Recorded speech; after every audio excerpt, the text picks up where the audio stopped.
Hello friends, आजच्या लेक्चरला आपण रसायनशास्त्र म्हणजे ज्याला इंग्लिशमध्ये केमिस्ट्री असे म्हणतात, या रसायनशास्त्र या सब्जेक्टला आपण सुरुवात करत आहोत. ठीक आहे. मग सुरुवात करण्या अगोदर आपण रसायनशास्त्रामध्ये कोणकोणते लेसन घेणार आहोत ते आपण म्हणजे कोणकोणते टॉपिक्स घेणार आहोत ते आपण आजच्या या लेक्चरमध्ये बघणार आहोत. ठीक आहे.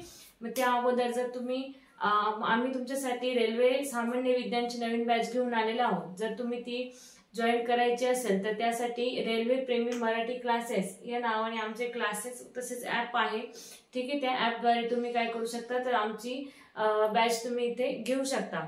त्यानंतर जर बॅच घेताना तुम्हाला काही डाऊट्स असतील तर तुम्ही खालील व्हॉट्सअप नंबर दिलेला आहे 85 50 93 52 62 किंवा 73 50 93 52 62 या व्हॉट्सअप नंबरवरती तुम्ही मेसेज करून विचारू शकता. तसेच आमचे टेलिग्रामची जी लिंक आहे ती डिस्क्रिप्शन मध्ये दिलेली आहे. तुम्ही तिथून आमच्या रेल्वे प्रेमी मराठी क्लासेसच्या ग्रुपला देखील जॉईन होऊ शकता. ठीक आहे. चला तर मग आजच्या लेक्चरला आपण इथे सुरुवात करूया. आता पहिला जो लेसन आहे आपला केमिस्ट्रीचा त्याचे नाव आहे द्रव्याचे भौतिक वर्गीकरण, ज्याला इंग्लिश मध्ये म्हटलं जातं फिजिकल क्लासिफिकेशन ऑफ मॅटर. ठीक आहे. आता द्रव्याचे भौतिक वर्गीकरण यामध्ये आपण काय बघणार आहोत तर यामध्ये आपण द्रव्य म्हणजे काय ते बघणार आहोत. त्यानंतर द्रव्याचे म्हणजेच काय तर पदार्थाचे वर्गीकरण कसं केलं जातं ते, त्यानंतर द्रव्याचे जे अवस्थांतरण आहे म्हणजे द्रव्याच्या ज्या अवस्था आहे ज्या की स्थायू अवस्था, द्रव अवस्था आणि वायू अवस्था. ठीक आहे.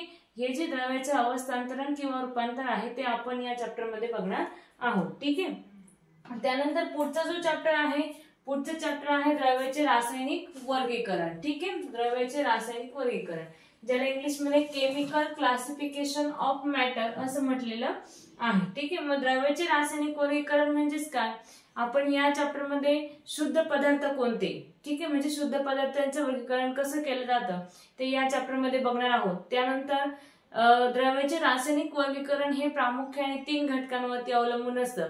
मग ती घटक कोणते आहेत तर मूलद्रव्य, संयुगे आणि मिश्रण. ठीक आहे. रासायनिक वर्गीकरण मूलद्रव्य, संयुगे आणि मिश्रण यांवरती आपण काय करणार आहोत तर यांवरती हा चॅप्टर आपण इथे बघणार आहोत. ठीक आहे. त्यानंतर 3 नंबरचा आहे अणु व त्यांची रचना, ज्याला इंग्लिश मध्ये ॲटॉम अँड इट्स स्ट्रक्चर असं म्हटलेलं आहे. मग यामध्ये आपण अणु म्हणजेच काय, जसं की बारीक बारीक कण ज्यांना आपण अणु म्हटलेलं आहे तर ते अणु म्हणजे काय. त्यानंतर हे अणु पूर्वीच्या काळामध्ये हे अणु बघण्यासाठी कोणत्याही प्रकारचं साधन नव्हतं, म्हणजे सूक्ष्मदर्शिका किंवा असं काही नव्हतं. मग त्यावेळेस त्यांनी या अणूंचा शोध कसा लावला ते आपण काही सिद्धांतांद्वारे आपण हे या चॅप्टर मध्ये बघणार आहोत. त्यानंतर अणुअंक म्हणजे काय, त्यानंतर अणुवस्तू मानांक म्हणजे काय हे देखील आपण या चॅप्टर मध्ये बघणार आहोत. ठीक आहे. आपण ते एकदा इथे लिहून घेऊया की अणुसंवर्धित आधुनिक सिद्धांत आपण इथे बघणार आहोत. ठीक आहे. अणुसंवर्धित सिद्धांत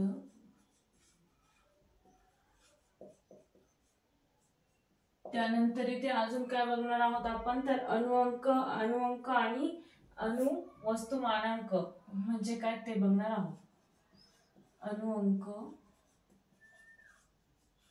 आणि अणुवस्तू मानांक म्हणजे काय ते बघणार आहोत. अणुवस्तू मानांक म्हणजे काय,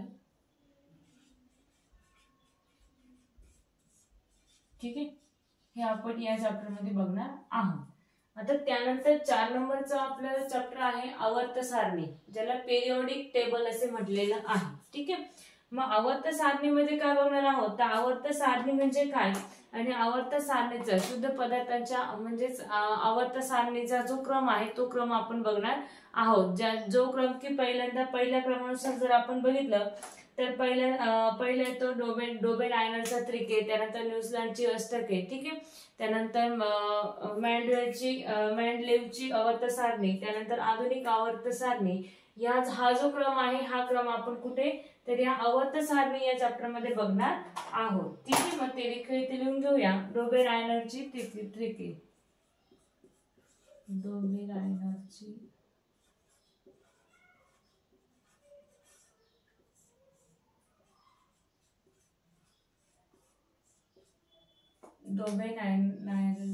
त्रिके, न्यूझीलंडची अष्टके, इंग्लंडची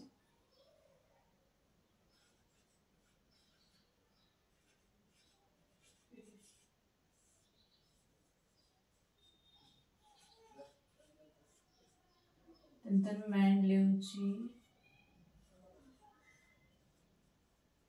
अवर्त सारणी, आधुनिक सारणी.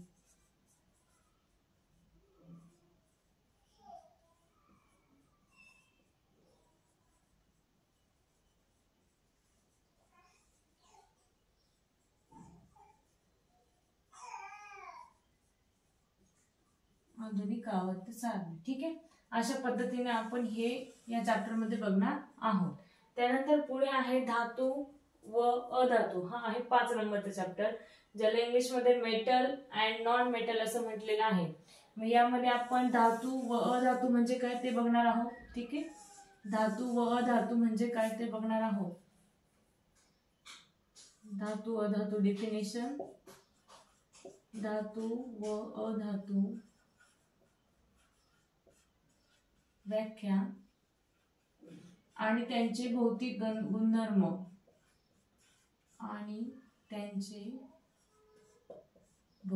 गुणधर्म आपण या चॅप्टर मध्ये बघणार आहोत. जसं की भौतिक आणि रासायनिक गुणधर्म हे दोघंही आपण या चॅप्टर मध्ये बघणार आहोत. भौतिक आणि रासायनिक गुणधर्म बघणार आहोत.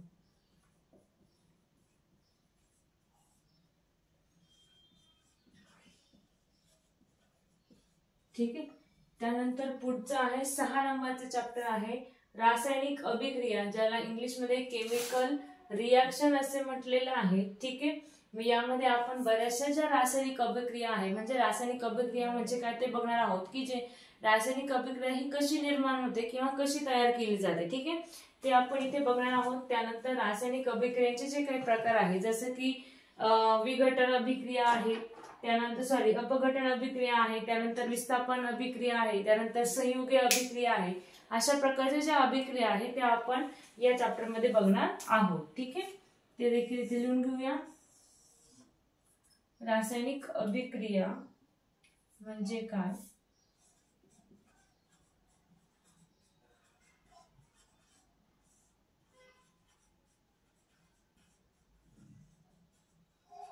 अभिक्रिया व्याख्या व प्रकार.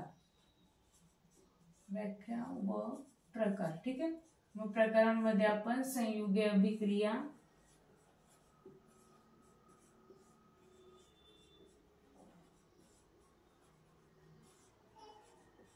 विस्थापन अभिक्रिया,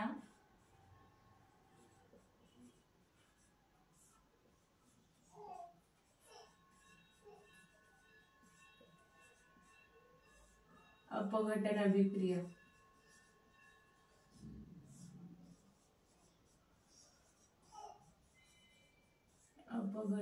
अभिक्रिया, इत्यादी. ठीक आहे, अशा प्रकारच्या ज्या अभिक्रिया आहेत त्या अभिक्रिया आपण या चॅप्टर मध्ये बघणार आहोत. ठीक आहे, त्यानंतर पुढे आहे 7 नंबरचा चॅप्टर खनिजे व धातुके, ज्याला इंग्लिश मध्ये मिनरल्स अँड ओर्स असं म्हटलेलं आहे.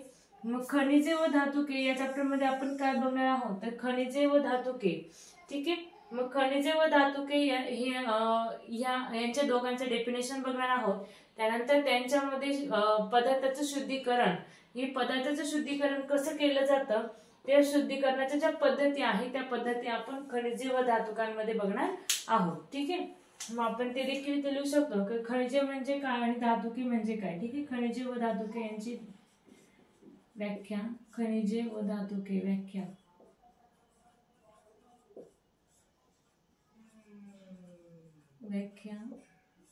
तसेच धातू पदार्थ नाही तर धातू शुद्धीकरणाच्या पद्धती, धातू शुद्धीकरणाच्या ज्या पद्धती आहेत त्या पद्धती बघणार आहोत. पद्धतींचा अभ्यास आपण इथे करणार आहोत. ठीक आहे, पद्धती आपण या चॅप्टर मध्ये बघणार आहोत. पुढचा आहे आम्ल, आम्लारी व क्षार. हा आहे 8 नंबरचा chapter, acid, basis and salt. ठीक आहे, यामध्ये आपण आम्ल, आम्लारी यांचे डेफिनेशन बघणार आहोत. त्यानंतर तसेच आम्ल, आम्लारी व क्षार यांचं जे काही वर्गीकरण केलेलं आहे ते वर्गीकरण आपण यामध्ये बघणार आहोत. ठीक आहे, आम्ल व आम्लारी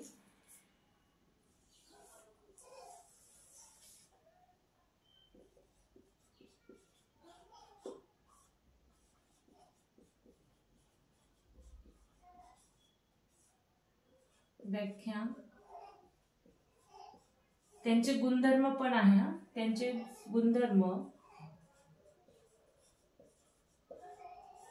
तसेच आम्ल, आम्लारी व क्षार यांचे वर्गीकरण आपण बघणार आहोत. आम्ल, आम्लारी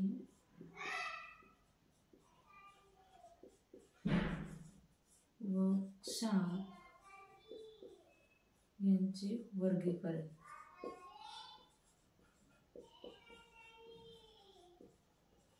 वर्गीकरण आपण इथे बघणार आहोत. ठीक आहे, अशा पद्धतीने आपण ऍसिड, बेसिस अँड साल्ट या चॅप्टर मध्ये आपण हे पॉइंट्स घेणार आहोत. ठीक आहे, पुढचं आहे 9 नंबरचं कार्बनी रसायनशास्त्र, ज्याला ऑर्गॅनिक केमिस्ट्री असं म्हटलेलं आहे. मग कार्बनी रसायनशास्त्रामध्ये कार्बन म्हणजे काय, त्यानंतर हायड्रोकार्बन जे आहे, ठीक आहे, हायड्रोकार्बनची निर्मिती कशी झाली, त्यानंतर संयुगांचे नामकरण पद्धती म्हणजेच हायड्रोजन कार्बन जो आहे, कार्बनची जी रचना आहे, हायड्रोकार्बनची रचना, त्यानंतर कार्बनच्या संयुगांची नामकरणाची जी रचना आहे ती कशी झाली, त्यानंतर बऱ्याचदा कार्बनचे जे काही संयुगे आहेत त्या रासायनिक संयुगांचे गुणधर्म, ते गुणधर्म आणि मालिकाबंध हे पॉइंट्स आपण या कार्बनच्या चॅप्टर मध्ये बघणार आहोत, कार्बनी रसायनच्या. ठीक आहे, कार्बनची व्याख्या ते लिहून घेऊया.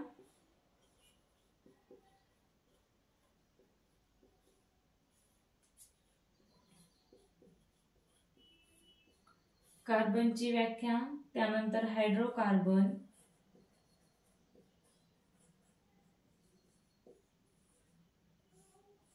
हायड्रोकार्बन.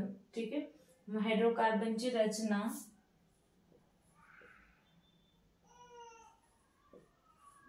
त्यानंतर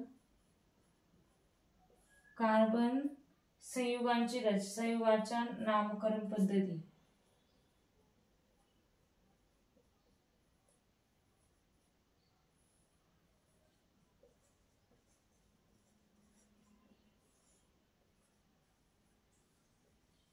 त्यानंतर मालिकाबंध,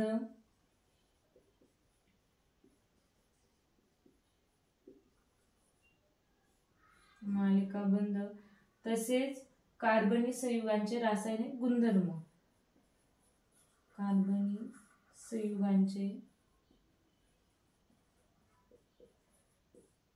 रासायनिक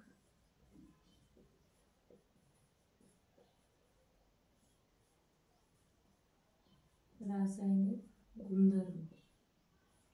ठीक आहे, अशा पद्धतीचे जे पॉइंट्स आहेत ते पॉइंट्स आपण इथं न्यूक्लियर या चॅप्टर मध्ये घेणार आहोत. ठीक आहे, आता लास्ट शेवटचा चॅप्टर राहिला आहे किरणोत्सर्गिता व आण्विक रसायनशास्त्र, radio activity and nuclear chemistry. ठीक आहे, मी याला रेडिओ ऍक्टिव्हिटी न्यूक्लियर केमिस्ट्री असं हे इंग्लिश मध्ये नाव आहे. ठीक आहे,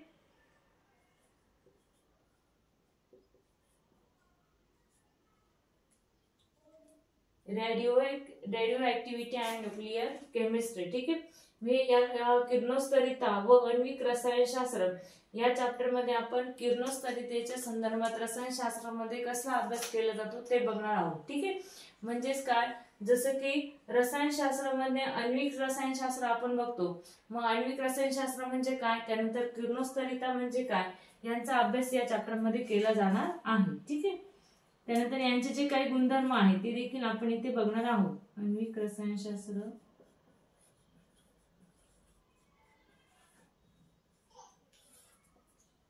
किरणोत्सर्गिता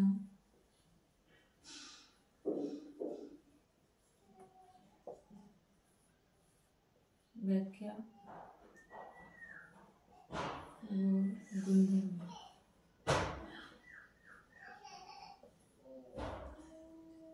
ठीक आहे, हे आपण इथपर्यंत बघणार आहोत. ठीक आहे, अशा पद्धतीने आपण केमिस्ट्रीचा जो सिलेबस आहे तो इथे पूर्ण कंप्लीट केलेला आहे. ठीक आहे, म्हणजे आता या चॅप्टर नुसार आणि या पॉइंट्स नुसार आपण उद्याचं जे लेक्चर आहे ते पहिलं लेक्चर द्रव्याचे भौतिक वर्गीकरण या चॅप्टर वरती होणार आहे.